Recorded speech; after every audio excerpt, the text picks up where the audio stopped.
options that you have just to counter that hero. But we are back into the draft for game number 3, the match point decider.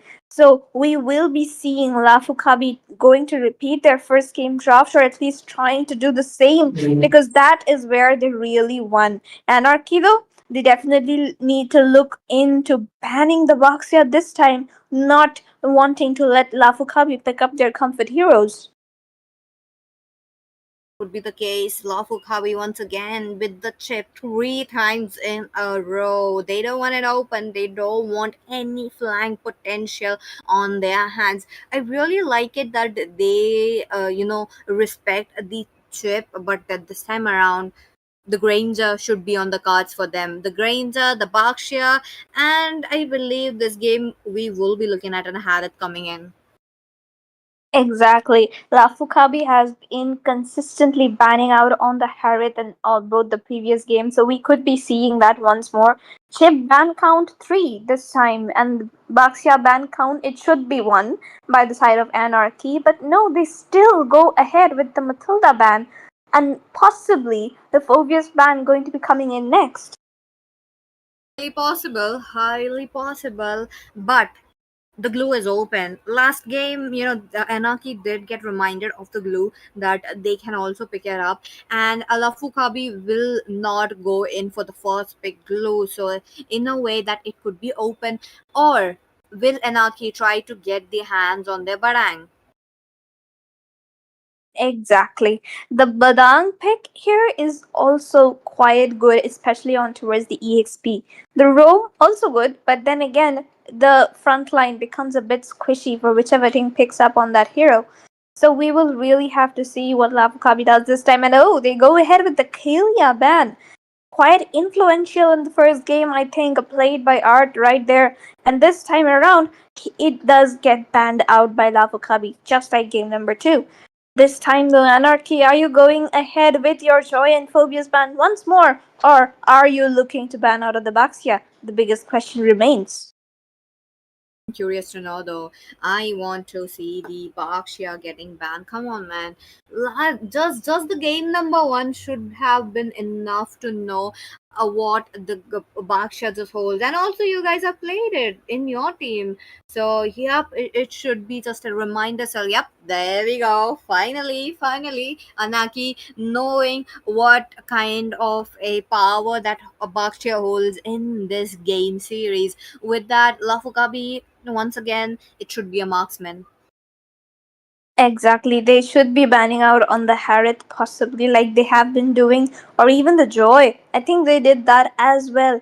Or the Padang. Anything is possible at the moment, and whatever they ban out, 2 or more picks will be left open for Anarchy to pick up in the second phase. They go ahead with Ray's wife getting banned out once more. Ray's wife ban count 3 as well, along with the chip. So obviously, we won't be seeing her. Only Ray has special access to her. But okay, Anarchy though, what are they going to ban out, Peachy? Curious to know this time around, maybe since the Baksha is banned, what if Lafukabi wants to take the Granger onto their hands? They can let Moon play it up, but at the same time, they did not ban the Irithel. They Anarchy can also make a quick pick, a first pick to take down the Irithel on their hands as well. So it is a kind of a tricky situation for Lafukabi for what they pick at the first. They want to pick something which will be needing a little bit of a mobility, since Lafu Kabi are very keen on taking the map control, but I best believe the joy has went away. And this game, maybe it's going to be a Lucas first pick. Exactly. That is what I was thinking in my head as well right now. The Lucas is open for Lavokabi. Are they going to repeat that pick? The Lucas was the one who did quite well in the previous game, stealing away those retributions from Johan. Quite the skill issue. But then again, that Lucas gets picked up once more. But how is Anarchy going to answer that? They still have the Garut Kacha for the EXP, they still have the Kimi in the mid lane, and they still have an Iritel in the goal lane. So it is all going to be a matter of priority onto what Anarchy wants their members to pick up. Kimmy is going to get a problem though this time around. I really believe Kimi will be the problem. But Bid though can make the play or maybe push a Kimi onto the goal lane. Crisis doesn't seems very fond of the Kimi. I haven't seen them around, so maybe or maybe not. That could be a possibility. So let's just put in 10% on that. But at the same time, the Moscow's still open. There's Iritel, there's Granger. Anarchy can actually take up Granger as their second pick. Exactly. Like, what if Anarchy just disregards everything and locks in onto Crisis Granger in the first two picks itself? But okay, they won't be doing that. They pick up on the Phobius once more, they pick up on the Valentina once more, and this time around, Lafu Kabi has to strategize better. Are they going to deny the Granger pick from Anarchy and let Moon Knight pick up on that hero for themselves? Or are they going to trade it off with something else? The Hylos Garot Kacha, both those heroes still very much open. The Selena open in the mid lane for Zozo to pick up. So what is it going to be for the side of Lafukabi? That is what we will be requiring to see right now as they pick up on their second and third hero. Most possibly it is going to be the EXP and the Mage. Okay, interested to know what kind of a maze that they bring around against a Valentina. Now, Valentina, though, somewhere around along the lines, I feel like this could be a force pick coming in. Every single time you see a Lucas, you pick up the Valentina. Some matches it was a few, force. Yep, we'll have Peachy right back with us, but as we were talking about it, the Nathan get picked up by Lafu Kabi. That is, I think, a debut in the Mythic Showdown. The first time that this hero has been picked up by any team, that too in the Swiss stages. But we can see the high loss being locked in by the side of Lafu Kabi. Quite the good counter for not exactly a counter, but that hero plays quite well in the EXP lane against the Phobius because of that constant slowdown. But Crisis, though, not taking any risks, locks in onto the Granger right away. He's like, ban whatever you want after this, but give me my Granger. I don't want my heroes banned out once more. And this time around, Team Anarchy, they do not even need to ban out on the Irithel, Harith, or 1-1 at all because Nathan has already been locked by the side of Lafu Kabi. Obviously. But then again, Anarchy here, what are they going to ban out? Will they ban out on an EXP? Yes, they ban out the CC to not let Bilzy have any issues on towards the EXP lane. They would also be looking to ban out on the Selena, most probably, just to deny Zozo of his comfort hero. Onto the side of Lafukabi though, they would be looking to ban out on the jungle picks now that the EXP goal lane as well as mid lane has been secured by Team Anarchy. It is only going to be the Hayabusa getting banned out, most possibly the Joy getting banned out next, or maybe even the Alpha, just to not let Johan counter the Lucas and the Hylos. But as we can see, things are just so dicey at the moment because you ban out one, you are left with another good pick right open there. Ray, you say something. No, I was just since you were alone with me, I Oh, wanted to just give you company overall. And your predictions are definitely right. They just don't go with this. They make sure that Zozo doesn't get his hands into the Selena over here. But yeah, you're absolutely right. I think this is a Nathan debut. Maybe he was played once in Wildcard, but yeah, definitely as Swiss stages, this is his debut. And it's interesting that it's coming in from Lafukabi. So let's see how it performs. One thing is for sure, the Granger kind of wins the lane, especially due to the poking, obviously. But let's see how it figures out. Last ban left for Lafukabi before there's a pick, of course. What do you think it's going to be? I think it's obviously going to be a jungle. What do you have in mind, Sarah?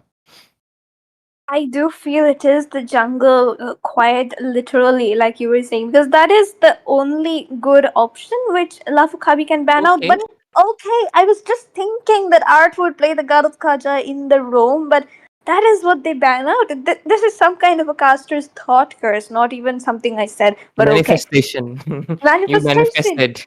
You Exactly. manifested. And we will be now seeing Anarchy trying to pick up on something. They might just give Johan that S5 pick so that he can lock in onto a jungle that is comfortable with, but also counters the hero picks of Team Lafu Kabi. Art, though, here, he should be going in for a setup kind of tank along with the Valentina, maybe the Tigreal, or Yeah. worst comes to worst, they go ahead with the Florine and Fredrin combo. Yeah, I was actually just thinking that the options are basically limited out right now, especially against the high loss. They can just go for okay, going for definitely. I mean, doing the justice to his name, picking up a pick off hero, and that's Jawhead. It interesting, and it will work. It will definitely overwhelm Nathan because right now Nathan spell is gonna be really crucial. If he picks up Purify, he's gonna get screwed over by the Phobius. If he picks up the Flicker, he's gonna get screwed over by the Jawhead. The timing and the defensive positioning is gonna be mattering much more. So in a way, this Jawhead actually really makes sense. The only reason I forget him sometimes because his appearance has gone down significantly lately, right?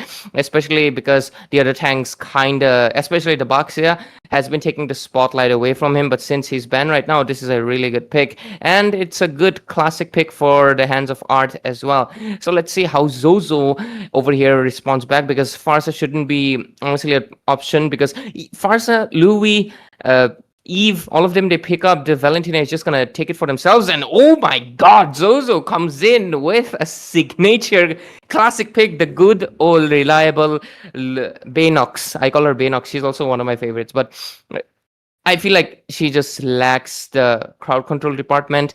And would Franco be enough, Sarah? What do you think? Because I feel like it is good damage. It's just that her range, her damage, like this girl has been nerfed to oblivion by the developers. Exactly so. And like Lunox, she's good in everything, but the Granger can move away with the movement speed which he gets because of the Hunter Strike. The Valentina can dash away, not once but twice. Phobius as well as Jawhead just tanky enough. And Johan on his signature pick, the Yi Sun Shin.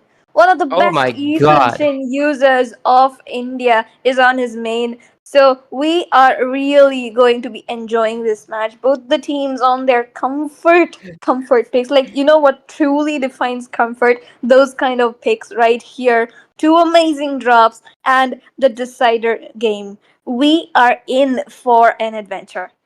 Absolutely. And of course, Peachy, if you're back, you can take it over with Sarah. And of course, jump into the game, the final one, the third one, obviously. Just like I predicted, it was going to go 3 games, and it did. I'm glad my prediction came right. But of course, didn't see 3 Bakshas. But hey, at least saw 2. But ladies and gentlemen, welcome to the Land of Dawn. And Sarah, Peachy, take it over from here. Go, let's And go. yeah, Peachy, go for it. You, I am surprised to see the Franco. I am very much surprised. I was talking about that into the game number 2, and this time around they pick it up. Yeah, okay, we are in for a treat today. And you know what these people are going to be doing? It's just going to be the Franco and the Lunox walking all over the map. And the Franco, flicker out, Lunox, dark ultimate, poop, Exactly. boom, just kill them all. And that is going to be the entire game strategy for the side of Lafu Kabi. But then again, we will have to see how Art decides to counter that. Oh, close, oh, flicker. Oh, okay. I think Hectic had a moment of delusion in his mind and he thought he had hooked Johan, but there goes a wasted flicker right under the 2-minute mark. But on towards the top side, the high lows, but okay, the ejector comes in towards the mid lane. Zozo still very low. Bid, you had the damage. Can you do it? No, you can't. The heal was just a little too much coming in by the Lunox, and Zozo will live to see another day. But okay, Hectic loses his life, had wasted away the flicker just a minute earlier, and now he pays the price. Has been taken down by Ard right in the river area before the first turtle has even spawned.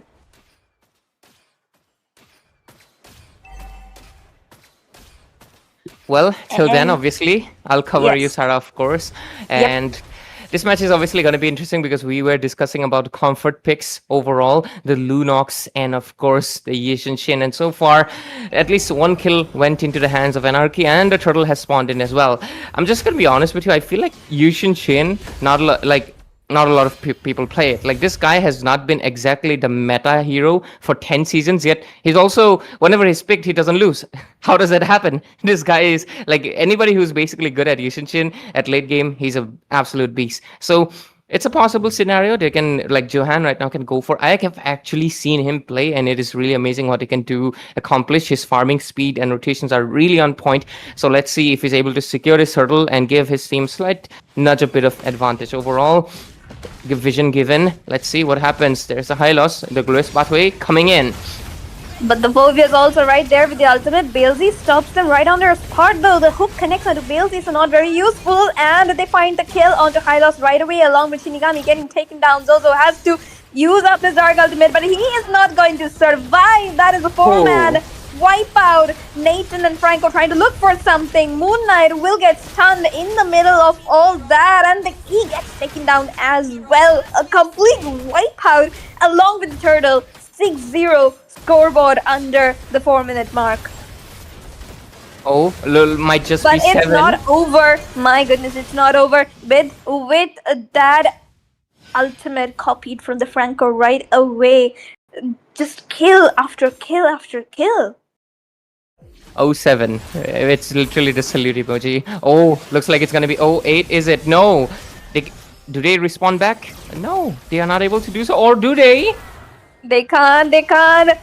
He just manages to escape Art with that lucky little escape. Zozo was trying to camp in there for a bit, but Bid saw him moving into the bush. So obviously, Bid now trying to look for that engage onto the red buff area. They are trying to search for the Nathan there, just to let Crisis have that early buff, which he already has actually. He's on 202. Is making up on the Thunder. The Hunter Strike, and obviously Team Anarchy this time around, they are just on top of the mountains at the moment. Absolutely. And 07 basically already cements your snowball capabilities, and that basically means Anarchy is here for blood. They're here for the kills, and having that much lead. Okay, Bid is even going for the damage bill, not going for that crowd control. Sorry, the CD reduction one. So that basically means he's confident that he can dish out the damage. So oh, is it going to be an ultimate? Do they want to go for the Phobias? They do commit to it. Yes, they do. And there goes Zozo, but the Vengeance comes in. Vengeance play coming in by BLZ. He is sustaining in the middle of 3 people, and he manages to make it out of that, even with Zozo using up everything. Just the Lucas who was there with that weird little rotation from towards the backside. Johando is going to be caught out by the Hylos here. He has to escape. He has the dash to run away, and he does, but Art with the back off. He will find the kill onto the Hylos. Moon Knight trying to look for something onto Johan, but Johan will be able to escape it onto the top side though. Bid will be taken down by the Lucas, but Moon Knight once again here will be marked by Crisis, who finds the killing spree once more. Lucas is also going to be there. He is too far into enemy territory to escape from that situation. This is going to be another kill for Crisis right away, just feeding the kills onto Granger. And he's gonna be, obviously, his name is a pun for basically when he's dominating. It's right now, obviously, Lafu Kabi are in a crisis because 402 on a Granger, that basically means he's gonna be stacking up on that damage, on that gold lead, and of course the Skypiercer stacks as well. Once you have the maximum stacks, at that point you just spam a few skills and you let the item kick in and secure the kills for you. And once that happens, unless you're able to overwhelm him to the point or give a shutdown surprise one, which I feel like the only possible scenario they can go for, it's the Franco, of course, the Flicker combination. Other than that, there's just no possible way they can really shut down anymore. Other than that, Moon Knight is their like ADC. Okay, they're gonna go in for another engage. There comes the Jawhead. Beautiful ejector play right onto the Franco. Just there's a suppress in you, we'll take it out first. That is Anarchy's motto at the moment, and they are marching right in towards the tier 1. Focus goes in for the engage, finds you with the Vengeance damage coming in. Monster kill for Crisis right there. Lucas tries to go in with the beast form, but will be ejected. Zozo gets taken down. 3 members knocked down from the side of Lafu Kabi. right inside the base. Bid going in a little too deep for comfort will fall prey. But then again, a 3-for-1 trade in that team fight along with the turtle not going to be secured quite easily, I believe. But then again, the Franco trying to look for something. But okay, Johan will secure the retribution this time. Overall, it's pretty clear that this is a very one-sided game right now. Anarchy is the only one that's basically controlling the whole pace of the game, getting all the objectives as well as getting the map control as well, because the map is turning red. Mid lane, tier 1, bottom tier 1, top tier 1, all of them have been taken down, and tier 2s are also in jeopardy. And the score sits at 3 to 14, around 7, no, that's around 8,000 gold lead, a staggering amount. And the only possible way Lafu Kabi can come back from this is playing a patient game, or at least hope for a hook. But a lot of mobility. They're just dodging out all the hooks. But there we go. There's a possible engage coming in. And as we can see, Beelzebub once again finds Franco in the middle of the team fight. Zozo trying to go in for the Ruby DD just to escape, but will it be enough for him? Yep, he manages to live to see another day. Hylos as well, quite zoned away from his own lane, because Team Anarchy, they are dominating the entire map. Now they are pushing in towards the mid lane while Beelzy goes in towards the bot just to defend that tier 1. Very beautiful rotation and synergy coming in this time around. Look at Johan trying to utilize the passive and godlike secured by Granger right there. Will he be able to secure another one? He doesn't. But Fulvius though, 1v1 against the Lucas. Does he find it? Oh my goodness, Lucas is 1 HP. Bit will be the one to... Okay, no! That's a beautiful 1v1 win coming in by the Fulvius. And anyone who doubted him will be proven wrong right here. Yeah, absolutely. But it's kind of sad to see that Lafu Kabi is just this game around. They're just no match at this point, because I feel like in the draft, it's that Anarchy just got the lead for themselves. Having that Valentina is really proving the fact that they were basically kind of gapped out on the draft mid lane, because since there was a mid laner, they could not go for a Louis or a Neve. Oh, they are just gonna melt down the horse, aren't they? And Nathan as well. Nathan has no chance, and he just gets bonked down right away by Art right there. And now Johan finds the double kill. Now, not only is Crisis actually fed in this game on a 7-0-4.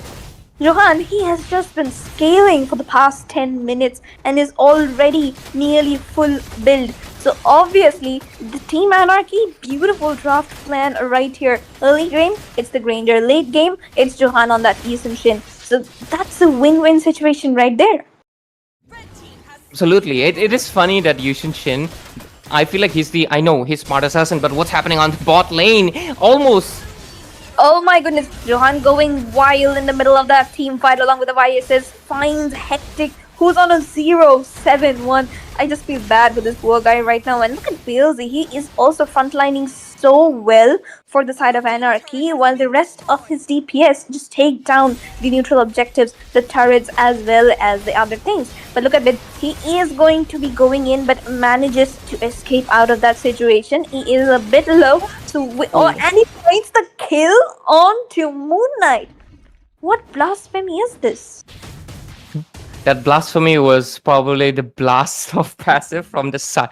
That scythe, that true damage. It was one basic attack that flew in. But overall, looks like they were gonna go for the final push. There comes a glorious pathway. There we go. It comes in. Eason Shin with the ultimate to slow them down. Will try to find it, but Lucas will get stopped in his tracks by Beelzy, who manages to use up the vengeance. The suppress not going to be of any use right here. Winter Trunken, triple kill for the Crisis once again. He is trying to go in for more. Will he find a Maniac once more? And the Savage? Maybe. Just maybe he finds the No. There goes a little bit of that shutdown, and Maniac is all he will have. Game number 2, once again, completely dominated by the side of Team Anarchy. And it was honestly a great experience for Anarchy and their fans. And of course, Peachy, we saw places, so you're the host. How did you feel about the game? And I feel like the Nathan, the Lunox, too much magic damage, basically getting countered out by the defense. And then, of course, the Franco was also a pick that they possibly did not want to go for the best, because, of course, the Valentina got it. So, what was your thoughts on this, like watching this game this time? Draft definitely the problem, especially this third pick as the Nathan. In certain situation it does work, but in this situation, giving away the Harriet, the Granger, the Irithel, and picking up Nathan over that is just not working out for Lafukabi, and